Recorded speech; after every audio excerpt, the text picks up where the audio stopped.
Hey everyone, welcome to Fridays with Fidelman. I'm Cheryl Fidelman, and today is the last Friday in April 2019. And today's topic is the flip side of regret. I think that regret is a very important component of human reflection or self-reflection.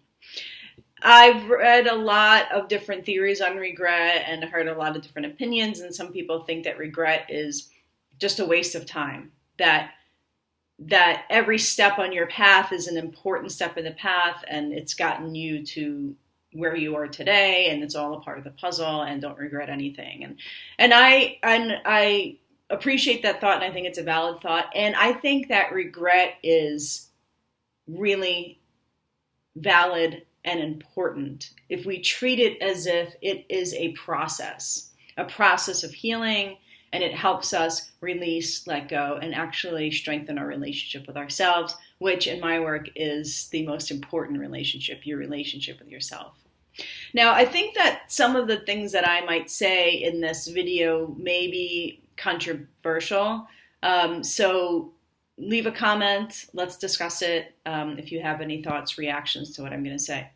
So I was in a relationship for 3.5 years that, looking back, to me, it's clear that it was a narcissistic, codependent, stronghold relationship.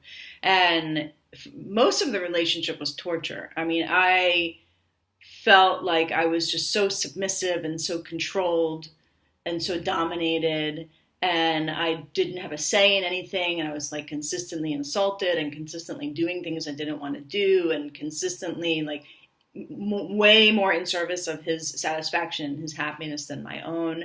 And I ended the relationship after 3.5 years, and then it took me an additional 3 years to heal the PTSD that I experienced in the aftermath of that relationship. And so I went through this period of complete regret. I wasted 6 years of my life with this guy. Why? Why did I do that? I wish I did not do that. And the most important part, I think, is fully feeling the full spectrum of feelings that come up with regret. And I think that's one of the reasons why people don't want to regret things, because they don't want to feel what's there. And I think that what's there is anger at oneself. I was so angry at myself. And I think that's valid too. Some people say, don't hate yourself, don't be angry at yourself. I think that if you can be angry at yourself without physically harming yourself, without physically harming somebody else, without taking yourself out of life and not going to work, like if you can actually experience anger towards yourself in a healthy way, I think it's really important. Because you know what? If you allow yourself to fully cycle that anger through you,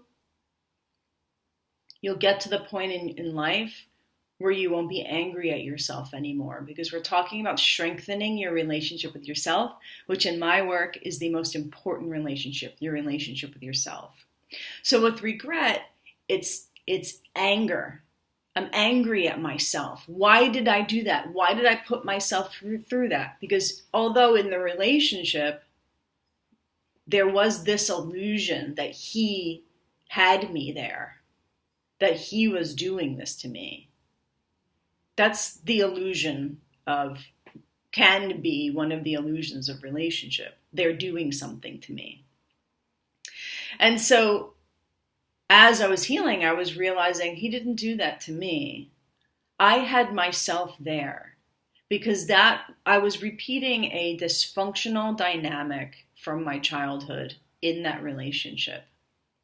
And when I started to realize I did that to myself, I mean, I pretty much unconsciously dedicated 6 years to this relationship. And I'm angry at myself. I'm pissed at myself for doing that. And then I fully encompassed that feeling, the sensations. And that's what I do in my attunement practice, is we actually expand our ability to feel that which is there for us to feel. Because for a lot of us, when we were children, we had to numb out and set aside a lot of our feelings and emotions in order to survive inside of our parents' the world of our parents' psychology. And so now we're bringing all of those feelings back that we weren't allowed to feel. I'm angry at myself. I'm pissed at myself. We cycle through the anger. And then if we really, really cycle through that anger and surrender to it and allow ourselves to feel it, it transforms. And it usually transforms into sadness. And for a lot of us, we don't want to feel those feelings. We don't want to feel sad. We don't want to feel hate. We don't want to feel anger. But they're valid emotions to feel. And that's why I think maybe this could be controversial for some people, because I'm saying, yes, be angry at yourself if you're angry at yourself. Yes, hate yourself if you want to hate yourself. If you know how to hate yourself, learn how to hate yourself in a healthy way without inflicting physical pain on yourself or others. Because the more we allow ourselves to experience the transformation of anger and hate and sadness, eventually it becomes empathy and compassion and apology to oneself. I'm sorry, self. I'm sorry I put you through that. And that's where you really, I think, truly, truly meet yourself, is in self-apology. And that, I think, is the flip side of regret. Just like if you hurt somebody else, or you do something that's inappropriate, or you're not paying attention, and there's a negative impact on somebody else, and you say, I'm sorry, I'm so sorry I did that. I'm really sorry. How can we work this out? Or I apologize. We're now apologizing to ourselves. And that whole cycle, the more we repeat that cycle, the more it dissipates. So the more you allow yourself to be angry at yourself and go through a whole spectrum of feelings, the next time it's going to be lighter. You're not going to feel as much anger at yourself. The more you allow yourself to feel those feelings, the quicker the next time you will get to self-apology and self-acceptance. And I did that because that's where my healing was at that time. Every step of my life is a reflection of where I'm at in my evolution. And that's why for a lot of us, we take on healing as a practice. We take on healing our childhoods so that we don't keep repeating the same patterns. And we come closer and closer, quicker and quicker to who we are truly designed to be. And I also want to speak to not just past regret, but current regret. I have clients who are in relationships now, or they have jobs now, that they're actually regretting in real current present time what they're doing. I'm doing this thing and I'm regretting it. If regret means I shouldn't be doing this, or I shouldn't have done that.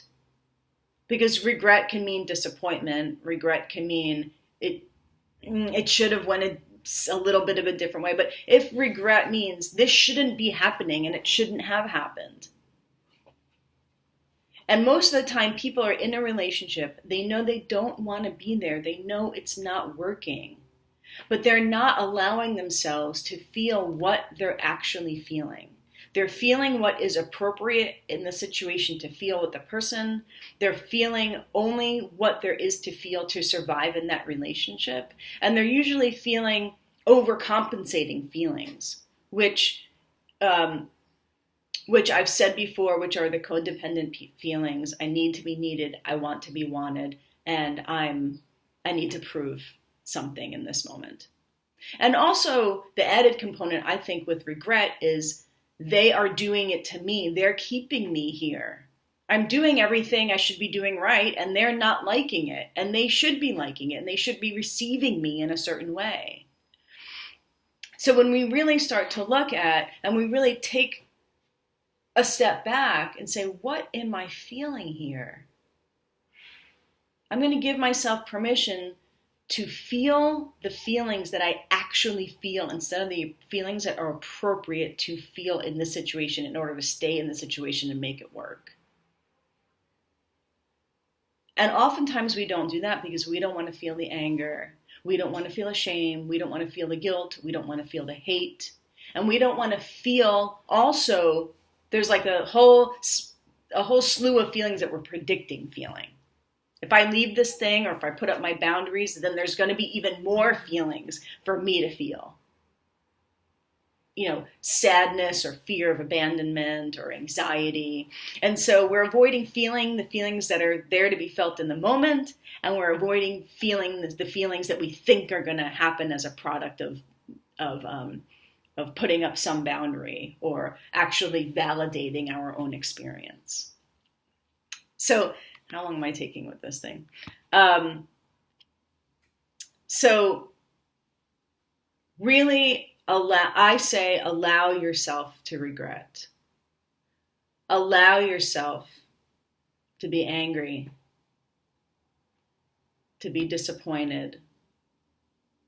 Allow yourself to say, I did that to myself.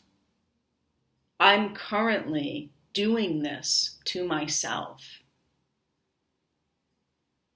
And sometimes I've looked at myself in the mirror and I've looked in my own eyes and been like, I'm so sorry.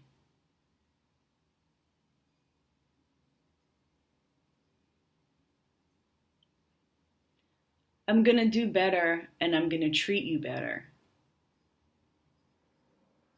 And it's going to be nobody else's fault but my own if something doesn't feel good. And I don't say, this doesn't feel good. If I ignore myself, it's nobody else's fault but my own. So please place some comments. I would love to continue the conversation about regret, the flip side of which is self-apology, strengthening the relationship with yourself, accepting your history, that some things happen the way you wanted it to go and some things happen the way you wish it didn't go. And this is being human. Gosh, I wish that didn't happen. And I can see it differently now from this stage of my evolution and my maturity.